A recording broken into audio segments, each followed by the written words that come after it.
అమరావతిలో పనులు వేగవంతంగా జరుగుతున్నాయని మంత్రి నారాయణ తెలిపారు. ఇక్కడ పనుల గురించి పక్క రాష్ట్రాల్లో మాట్లాడుకుంటున్నారని అన్నారు.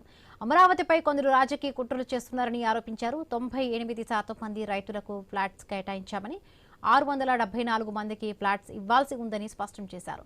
కుటుంబ వివాదాల నేపథ్యంలో కొన్ని ఆగాయని మంత్రి తెలిపారు. రాజధాని నిర్మాణంలో ఉన్న ఎమ్మెల్యే, ఎమ్మెల్సీ క్వార్టర్స్ ను నారాయణ పరిశీలించారు.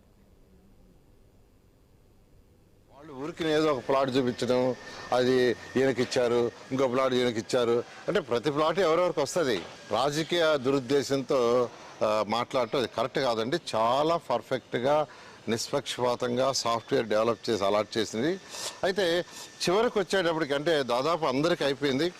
ఇప్పుడు అలాట్ చేయాల్సింది కేవలం 674 మందికి ఇచ్చిన వాళ్ళు. అంతేగాని వాళ్ళు కట్టిచ్చారు, వీళ్ళు కట్టిచ్చారని ఎన్ని ఉత్తత్త మాటలు ఏదో చెప్పాలా, ఏదో అనాలా బురద. ఎందుకంటే బిల్డింగ్స్ బ్రహ్మాండంగా తయారైపోయినాయి, రోడ్లు బ్రహ్మాండంగా తయారవుతున్నాయి, తర్వాత లేఅవుట్ రోడ్స్ తయారవుతున్నాయి.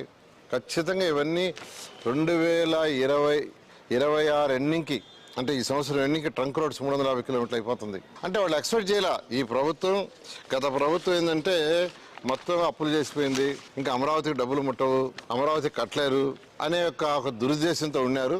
కాబట్టి ఇలాగే పెడితే మీ పరిస్థితి ఆ 11 సున్నా అవుతాయి. వాళ్ళు ఊరికి ఏదో ఒక ప్లాట్ చూపించడం,